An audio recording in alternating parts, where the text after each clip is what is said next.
Welcome to our channel, ladies and gentlemen.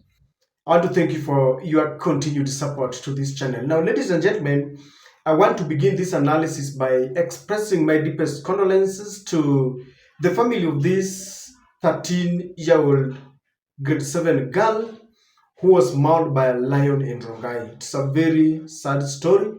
Some stray lion caught up with the girl, and the report is that the lion consumed 80% of the body.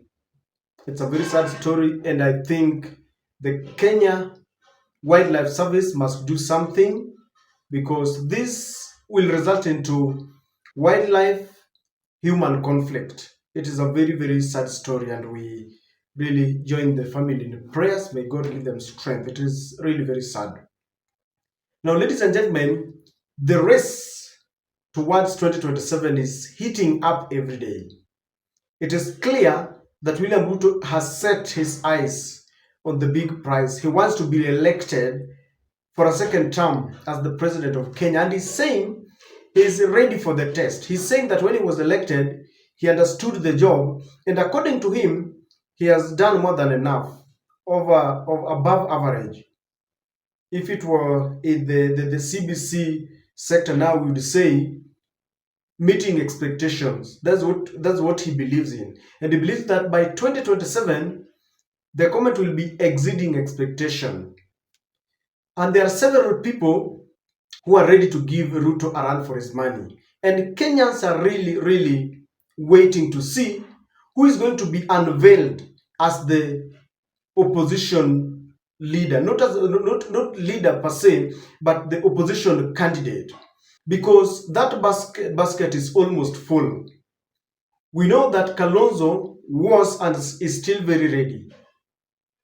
Sijui kama bado ako na hiyo nyota yake. Kalonzo is there. Rigathi Gachagua seems to be the one who has decided to lead this vehicle. Martha Karua is there.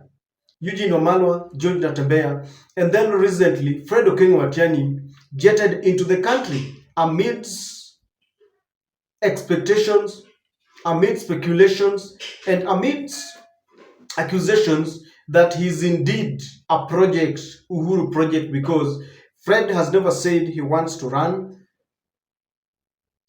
up until he jetted into the country, except that the Jubilee Party decided to recommend Fred Matiang'i to Kenyans as the man who can beat William Ruto. Not only that, but the person they believe that can change this country. Now, the name of Fred Matiang'i is said to be scaring the team that has always been there, Kalonzo, Eugene, Martha, and all that, because he seems to be coming with a big force. He was endorsed in Kisii. Uhuru Kenyatta has endorsed him.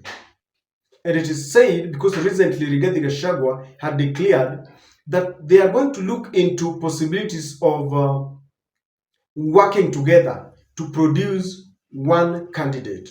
And I can assure you that if they don't tread carefully, it is going to be very difficult. That is the time when this opposition is going to disintegrate.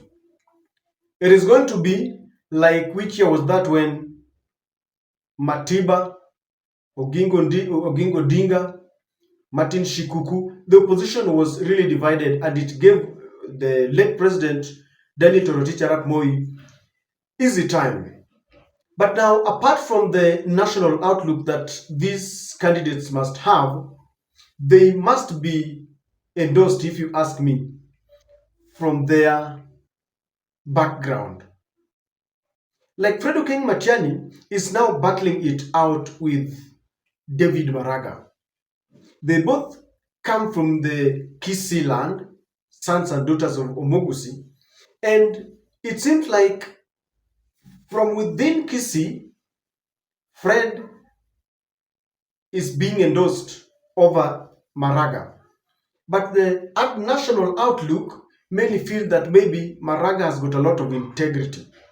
In fact, the Kisii Senator, Richard Onyonka, has declared that their candidate is none other than Fred King Matiang'i. We now have a candidate, and his name is Fred Matiang'i. We now have a candidate, and his name is Fred Matiang'i. Of course, now it is the season of endorsement. Nani Tosha. It is a Tosha moment. But I want to bring to your attention that not so fast for Fred King Matiang'i, because very many leaders are now looking at Matiang'i because he's the latest candidate to join that list. And many leaders from Kisii are giving their opinion. Others are saying that Fred is a dictator. Others say that it's going to be the continuation of Uhuru. People feel that Uhuru wants to continue the legacy. That's what Uhuru was told when he endorsed Raila Odinga. Others are also linking Matiang'i with the Ruaraka land saga. But others are saying that Matiang'i is a man who is very strict. He performed well during his time, both at the Ministry of Education and the Interior Ministry. I don't know how that is.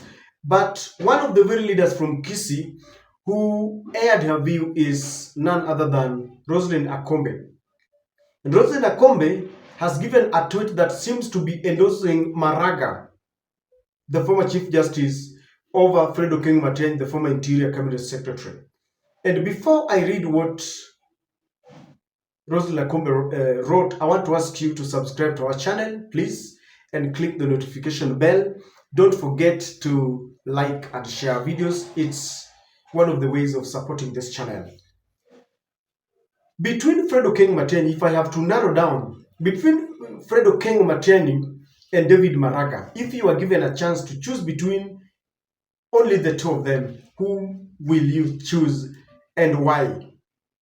Because Maraga seems to carry this very prestigious history on his back, that he nullified an election in an environment when everyone had called his or her tail. No one was willing to face Uhuru and Ruto and tell them, man, the election was full of irregularities. So this is what Akombe is saying. Roselyn Akombe gave the picture of David Maraga there. David is seated as a man who seems to be pondering very deeply about something as an elder now. By the way, he is an elder in his capacity, owing to the experience that he has, his age, but I also understand that he is an elder in the Seventh-day Adventist Church. So he's also been given a role as a servant of God. So that picture there, and Roselyn Akombe says, reflecting on how to reset a country. That's what Roselyn Akombe is asking. She's simply asking, is David Maraga reflecting on how to reset this country? In other words, she feels this country has gone astray. This country is full of garbage. The way you reset your electronics, you reset it to what we call factory settings. Perhaps she feels that we need to go back to the dreams of our forefathers. And the person she feels can do this is none other than the former Chief Justice David Maraga. Reflecting on how to reset a country. Have a blessed Easter. Happy Easter 2025. And you wonder why she has selected David Maraga among all the candidates. It tells you that if you give Roselyn Akombe a chance,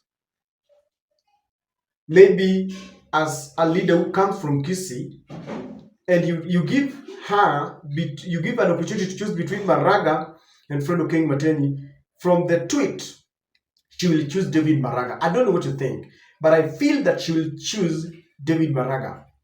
If you are given that opportunity, whom would you choose? Because it is going to be very interesting. For David Maraga and Fred Matiang'i, they have to start from the ground. But there is an observation that I made, even as we are looking for someone to take on William Samoei Ruto, because William has made it clear he's going to go for a second term. If you look at that coalition, people like the Chief Minister, Musalia Mudavadi, are saying that we are not going to contest in 2027, we will give William Ruto a chance. Now, William Ruto is going to be that candidate defending his seat. But I also realized that Gen Zs might have their candidate in 2027. And that candidate is none other than David Maraga. That is why it does not bother him so much, even if the sons and daughters of Omogusi prefer the former Interior CS Fred Matiang'i to him, because he believes he has been endorsed by the Gen Zs. They have been giving him hard time, and of late, it seems like he has given in and is ready to take on the task. So there's going to be the candidate of Gen Zs. Some people are also saying that activists are also going to sponsor a candidate, and they feel that that person is none other than Okiya Mutata. Now I want you to look at something here. Both Okiya Mutata and Fred King Matiang'i seems to have distanced themselves from the usual suspects, from the group that I've mentioned, led by Rigathi Gachagua, the Kalonzo, the Martha Karwas, and all that. And it seems they want to present themselves as a new, fresh blood, one that has not been tainted. Because if you look at people like Kalonzo, Gachagua, and Martha Karua, they have been in the government. They also have some rot within them. So once you've served as a minister or as a deputy president or as a vice president, there are some stains that must be found in you. Martha Karua has been a minister. Eugene Omala has been a minister. Vice President Kalonzo Musyoka, Deputy President Rigathi Gachagua. So if you start scrutinizing them, you will realize that they've got some stain in them. They are never impeccable. So Maraga and Okiya Mutata maybe feel like it is too early to join that group. You've never seen them. Even when Gachagua was announcing that they will be looking at possibility of producing one candidate, he never mentioned Maraga or Okiya Mutata. Some people feel like they've given up, but some still think that they're still trying to understand the political environment. So the Kenyan activist seems to be having their candidate. So they want to remain alternative voices. They don't want to be part of the usual suspects.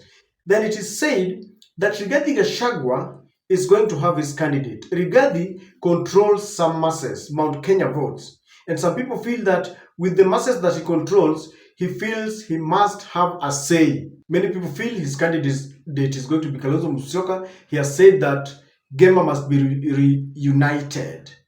The Akombe, the Gikuyu, the Meru, the Tarakas, and all that. So there's going to be Gachagua candidate. Then there is Uhuru candidate, who people feel will be Fred King Matiang'i.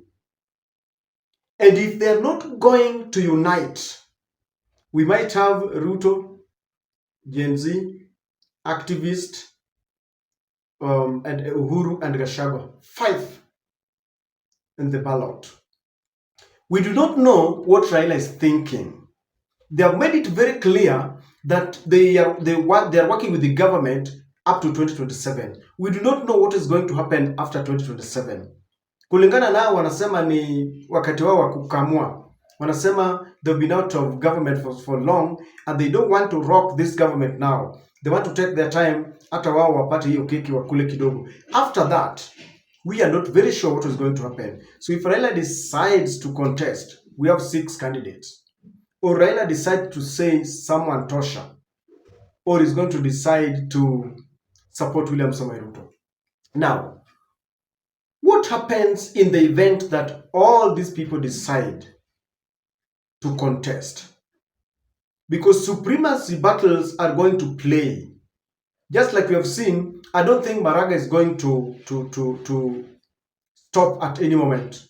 Because Gen Zs have told him, we are with you, you are our candidate. And we are not going to allow our parents again to control us. We are the future. Okiya Mutata, maybe they can join hands with maybe Maraga or something. But they also feel, there are people feel that Okiya Mutata is the man to beat. Gachagua is saying that they are very ready to compromise and ensure that they give it to one person. but it's not going to be very easy. So, ladies and gentlemen, this is going to work for William Samoei Ruto. If all these candidates contest, watachukua kidogo kidogo, and Ruto will still win. Or this will give the government a chance to rig, because that can be explained. Even if the government rigs in favor of the powers that be the sitting president, then people can always say that, we divided our votes. The votes were disintegrated into regions, and it will be very easy for William Ruto to contest. The only strength is in uniting together and having one candidate. If that does not happen, kwisha wao. If Ruto does not win, I'm sure if all of them go there, it will deny the winner the 50+1 that is needed as a prerequisite to be declared as the president of the country. So people might go for, is it a runoff? I think it's called a runoff. That is the situation where we are.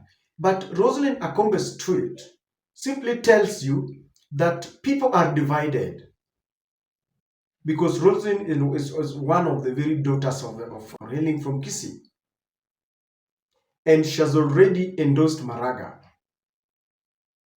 Others have endorsed Fred Matiang'i. So there's going to be, you will hear certain quotas saying that we need not to sponsor two candidates because they will also divide the votes. Kuna wale wa Kisii watasema Maraga tosha, kuna wale watasema hapana ni Fred Matiang'i.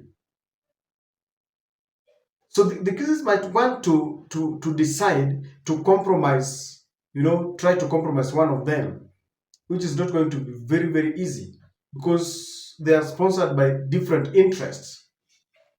I don't know what you think.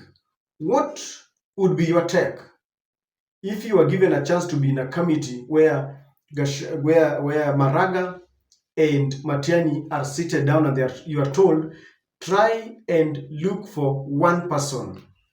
What qualities would you be looking for? Whom will you tell to step aside? Is it Maraga or Fred Matiang'i? And looking at all of them, do you think they will stay together up to 2027? Because let me tell you, if Matiang'i joins the Gachagua group, then it will come to a point where they are told delegates will have to choose. They have to face the delegates. I can assure you, Kalonzo has supported someone for 15 years.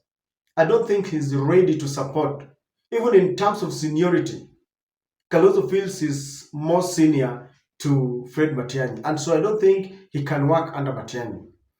And with the sponsorship of Uhuru Kenyatta, Matiang'i seems to be going for the ball. His eyes are set, and so he's not going to compromise. And this is why I'm telling you that it is going to be very shaky. I don't know whether they're going to have the humility to look at each other as equals. I don't know what is going to happen. As for Fred and David, things are not looking good. It is going to be a battle royale, supremacy battle. We don't know how things are going to unfold. What do you think? What do you make out of the sentiments of Roselyn Akombe? To me, she's endorsing David Maraga. William Ruto is really waiting because he's got the machinery, the powers, the deep state, but wananchi are gone.